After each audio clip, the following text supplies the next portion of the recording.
তুমি কোন চাকের বাল আব্বাস? তুমি আসছো এখানে মামলা করতে? আমরা এক আল্লাহ ছাড়া কারো কাছে ভয় পাই না। শেখ হাসিনার আমলে রিমান্ডে নিয়ে আমাকে মাথা নিচের দিকে দিয়ে পা উপর দিকে দিয়ে সারা রাত নির্যাতন করেছিল, কখনো আপোষ করার চেষ্টা করি নাই। শহীদ জিয়া রহমানের যদি ছেলে হয়ে থাকেন, আপনার বাপকে যারা হত্যা করেছিল, খালেদা জিয়াকে হত্যা করেছিল যারা, আপনার মেরুদণ্ড যারা ভেঙেছিল, তাদের সাথে আপনি আঘাত করবেন না। তাদের সাথে যদি আঘাত করেন তাহলে বিএনপির যারা নেতা কর্মী রয়েছে তারাই বিদ্রোহের পতাকা বাংলাদেশে উত্থাপন করবে। অনেক আমরা সহ্য করেছি। এই যে আমার নামে আজকে একটা মামলা হলো, মানহানির মামলা।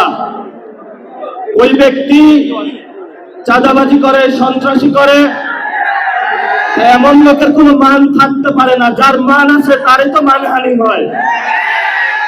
মামলা করেছে আরেকজনকে দিয়ে, গোপনে গিয়ে হলো সাক্ষী হিসেবে উপস্থিত হয়েছে। এগুলোকে আমরা বলবো গুপ্ত। আপনি ঢাকা হাটে ফেল করেছেন, লিখে রাখুন জনাব আব্বাস। আপনাকে তারেক জিয়া এসে রক্ষা করেছে। তারেক জিয়া যদি এসে রক্ষা না করত তাহলে আপনি মির্জা আব্বাসের ছুমুকুটিও আমরা ঢাকা হাটে খুঁজে পাইতাম না। হালে পানি আছে, এখনো বেঁচে থাকার সুযোগ আছে। ভদ্র হন। পদ্মা সেতু, মেট্রো রেল এবং এলিভেটেড এক্সপ্রেসওয়ে নির্মাণের গর্বিত অংশীদার বসুন্ধরা সিমেন্ট। ভদ্র হতে শিখুন। আমরা সভ্য সমাজে বসবাস করি। অসভ্য আচরণ করবেন না। অসভ্য আচরণ যদি করেন, কিভাবে আপনাকে সভ্য করতে হয়, আপনাদেরকে সভ্য করতে হয়, এটা আমাদের ভালো করে জানা আছে। ওরা আমাদের ভয় দেখায়। আমরা এক আল্লাহ ছাড়া কারো কাছে ভয় পাই না। মামলা হামলা অনেক আগে পার করেছি। শেখ হাসিনার আমলে রিমান্ডে নিয়ে আমাকে মাথা নিচের দিকে দিয়ে পা উপর দিকে দিয়ে সারা রাত নির্যাতন করেছিল, কখনো আপোষ করার চেষ্টা করি নাই। তুমি কোন চাকের বাল আব্বাস? তুমি আসছো এখানে মামলা করতে? গুনার টাইম নাই। সিনিয়র সিটিজেন আছেন, সিনিয়র সিটিজেন আছেন, আমরা সম্মান করতে চাই।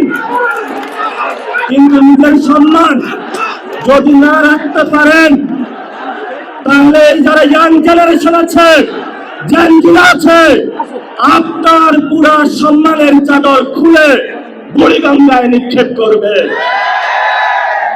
আমরা ধৈর্য ধারণ করতেছি।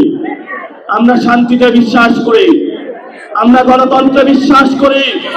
ওই দিন নির্বাচনের দিন আমি যদি সেইখানে কনফ্রন্টেশনে যেতাম, হাজার হাজার স্টুডেন্ট হসপিটালে থাকতো। আমি গণতন্ত্রে বিশ্বাস করেছি, কিন্তু গণতন্ত্রের নামে আপনারা ইঞ্জিনিয়ারিং করেছেন। আমরা এখনো সহ্য করছি। দ্রুত রিফর্ম অ্যাসেম্বলি করেন, দ্রুত বাংলাদেশের সংস্কার বাস্তবায়ন করেন, দ্রুত বাংলাদেশের শহীদদের বিচার বুঝিয়ে দেন, আহতদের বিচার বুঝিয়ে দেন, শহীদ ওসমান হাদি ভাইয়ের বিচার বুঝিয়ে দেন, ধর্ষণ বন্ধ করেন। নরসিংদীতে গতকাল একটি ধর্ষণ হয়েছে। আপনার সন্তান আছে, তাকে আপনি নিরাপত্তার চাদরে আবৃত করে রাখেন। আমার সন্তান, আমার মা বলেন, যেদিন নিরাপত্তা দিতে পারবেন সেদিনে আপনি জনতার প্রধানমন্ত্রী হবেন, এর আগে হবেন না, হবেন না। আমরা একটা আশঙ্কার মধ্যে দিনাতিপাত করছি। আইন শৃঙ্খলার অবনতি হয়েছে। এই বরিশালবাসী আওয়ামী লীগের অনেক নির্যাতন সহ্য করেছে।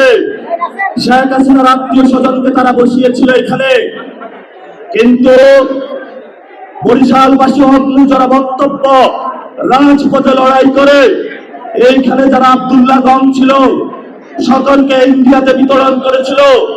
বরিশালবাসীর সাথে কেউ পাঙ্গা নিতে আসবেন না।